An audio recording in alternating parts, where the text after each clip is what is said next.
a good run there. There we are, Mike. Look, there's my one.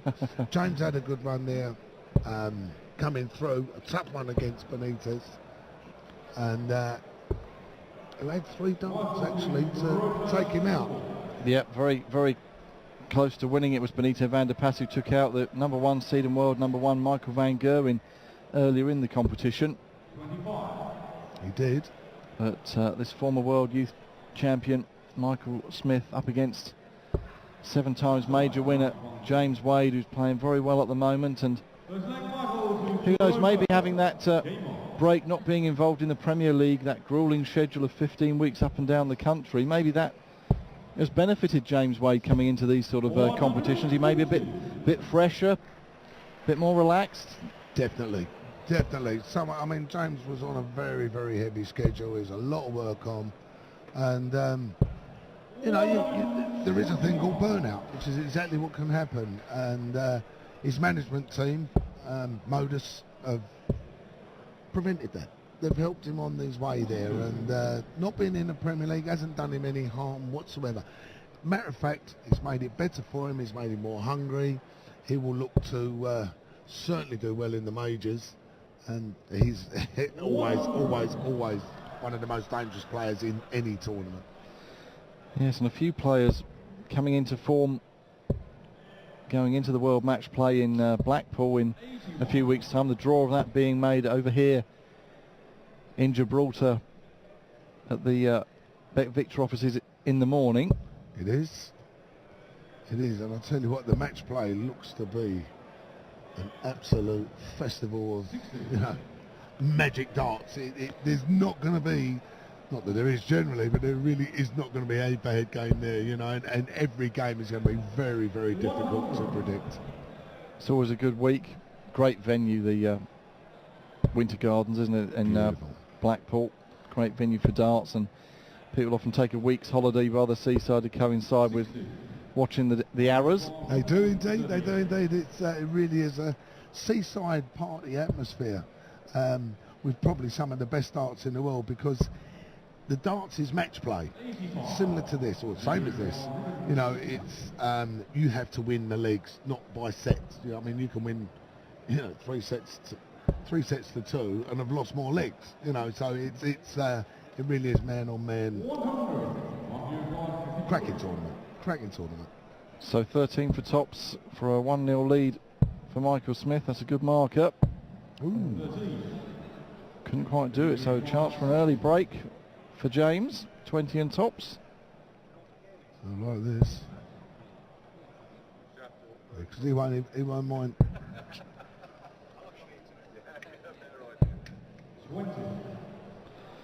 Couldn't do it either.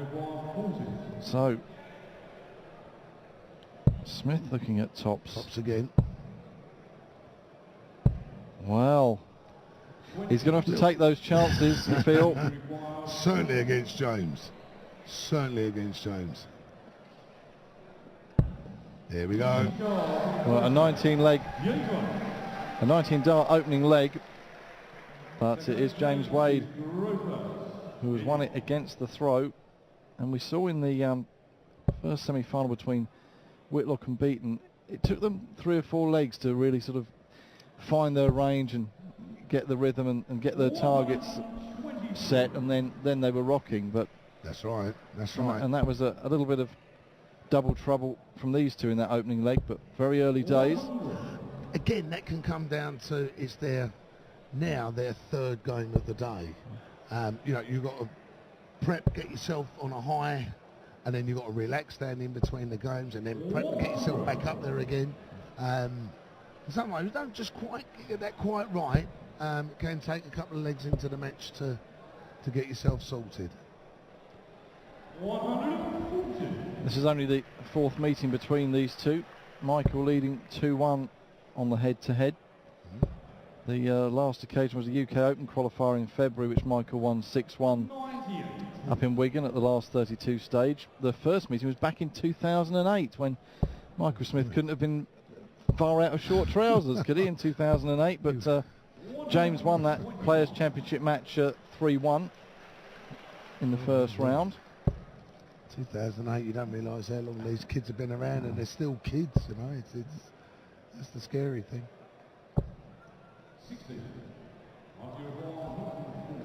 You'd like to take this out, or at least leave tops, because James is on a very good Shanghai on the 20s. Yep, he's left tops. It's a triple, single, double. Here's the treble. There's the single. Ooh. Very nearly. That double top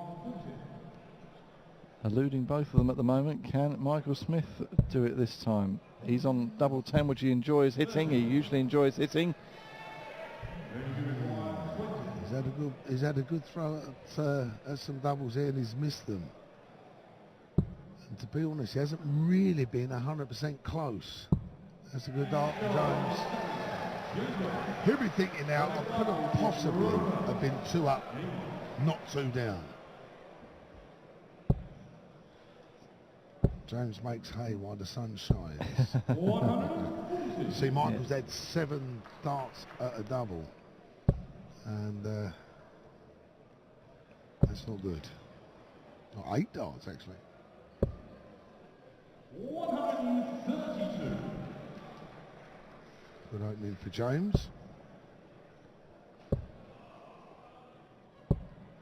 93. Michael took out some big scores against Phil Taylor, a 1-2-4 check out to make it 4-all after Phil had been 3-1 up. James going here. 136. And then he hit an 11 darter against Jamie Caven this afternoon on his way to a 6-3 win over the number 12 seed. The lad can certainly throw darts, that's for sure. Well, former world youth champion, so he'll certainly know what it's like to be up there on the stage, under pressure, under the lights, in the cameras. 105. Darts from Jones, 167, there we go. Treble 20, treble 19 ball. Treble 20. What's the 19? 99. May go 18s first. Yep, 60 ball. Bullseye. What a steal this will be. Oh! Michael's not out of the woods yet, 68. Potentially 2 darts. He's going to have 1. Tops. Got it. Gets double top that time to stop the rot. It's important for him to get that leg, I think. Very. There's still a break behind. You want to get that back early. You don't want to be leaving that towards the end of the game. Short format as it is. I'd like to get that back as quickly as possible, because he has the darts in the actual match. So, like we've said all weekend, if you've got that first throw in the very last leg, that helps. 135. That's good darts from James. And this game's effectively worth, well, at least 4 grand. 4 grand for reaching the semi, 8,000 for reaching the final, and 20,000 if you win it. So a big jump up, and points make prizes, as well as the money, obviously, which is very nice indeed. It all adds to your position on the money list on the Pro Tour Order of Merit, doesn't it? It certainly does. It certainly does. I said in the previous commentary that I've done that, you know, the guy up there, he's looking to take your dinner off your table. You know, you've got to look at it that way. Take the food out of your children's mouths. Exactly, you know, and you're there to feed them, so. That's 40, James. 184. Stay there. Yeah, good dart. 100. That's a great dart. Yeah, gets him down to a 1-2-4.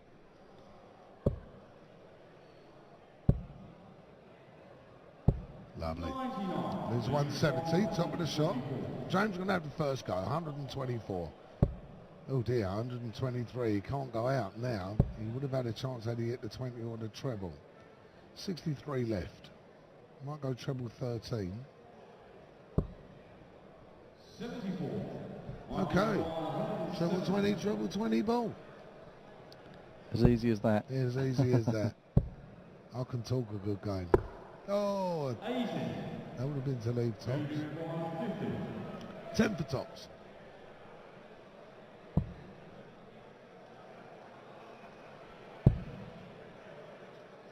That was well high, but that was spot on for a 3-1 lead now.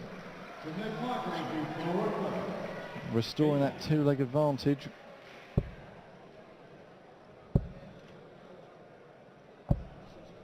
Well, that was just hanging there. It was, wasn't it? Run up quick and grab it out before it falls out.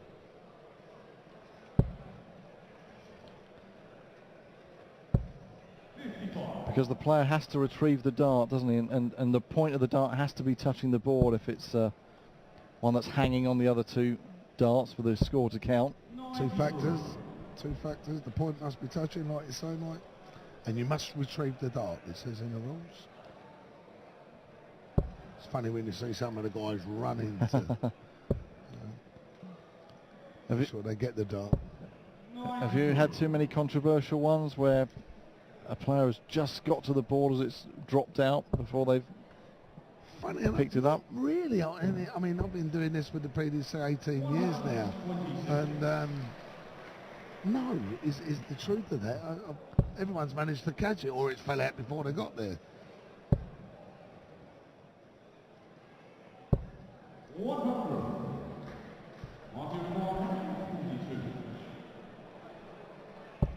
Michael well in control in this game. He surprised me there when he likes tops and things like that. He had 82 left there, treble 14 with the left in tops. 180.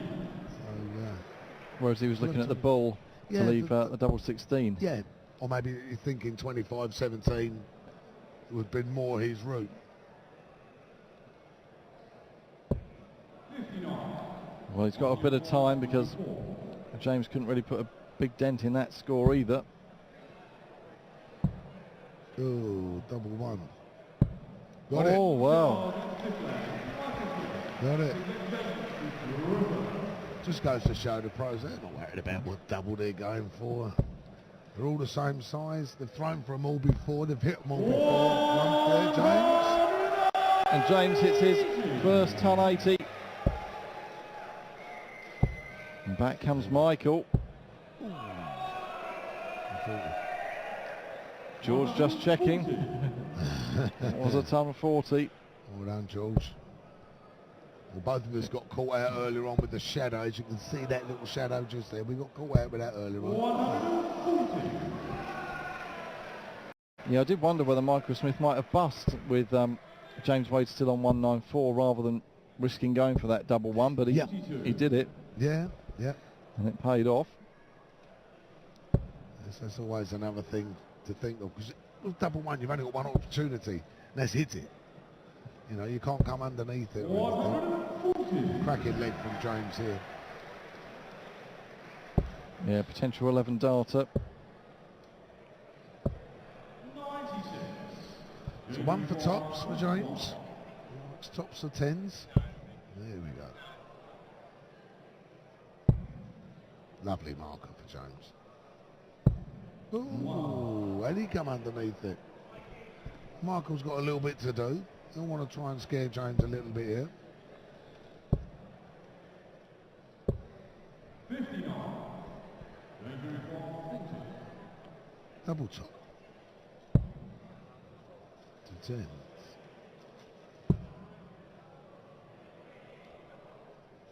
Yep.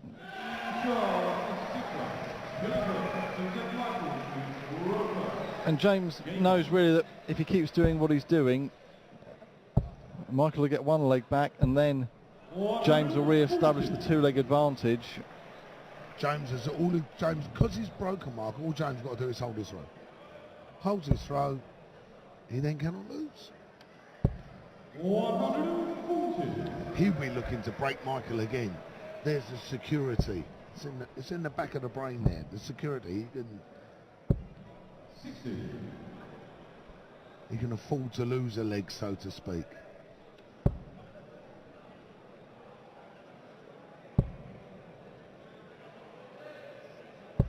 Lovely. 100.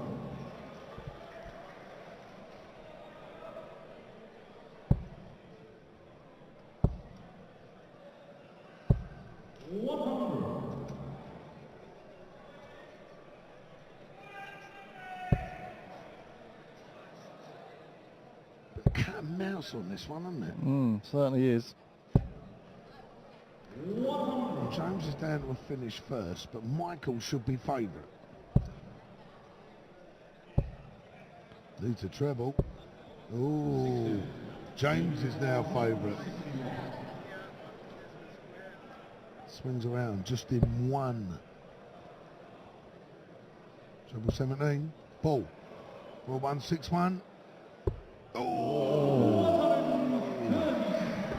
That really would have been a killer blow to go to them one leg of victory. Michael needs this. He needs the treble, and he's missed out on it. Treble 13. He's gone to 17 route. 5 for double 10, James. To go to them one leg of a There we place go. in the final. He's 5-2 up now. And the throw. And got the throw. Trying for the match then. Michael's not really brought his form with him that he's shown in the previous matches. No, he's enjoyed some high averages, and I mentioned the big scalps that he's taken on the way to get to this semi-final. The way he's looked there as, there you go, 88 for Michael, 91 for James. That's tidy. That's tidy darts. It's, I mean, James's average was only 88 to beat Kim Highbreak, so yeah. As we were discussing earlier in commentary, the averages don't always tell the story. Certainly don't. One leg of 30 darts can change that. Like we saw Justin Pipe and Pete Dias, a 32 dart leg yesterday. One player wanted one, the other one wanted one double one. That's right. And, they were having a chuckle on stage by the end because it was just getting a bit farcical. But as James leaves the finish, Michael is a long way back. I think he's destined to his doom, I'm afraid. 164. He won't go out on a bullseye if he has the opportunity to. He may even stay there. Yeah, good boy. That's the way to do it. That really is. so he can leave his favourite double top. Just a little bit of pressure from Michael Smith, but it may be too little too late. And there you go, James Wade books his place in the final of the Gibraltar Darts Trophy. In around about 15 minutes time, he'll take on Steve Beaton. And you're calling the final, I know, Russ, and I know you're looking forward to that, to see who comes out on top between James and Steve. I certainly am, and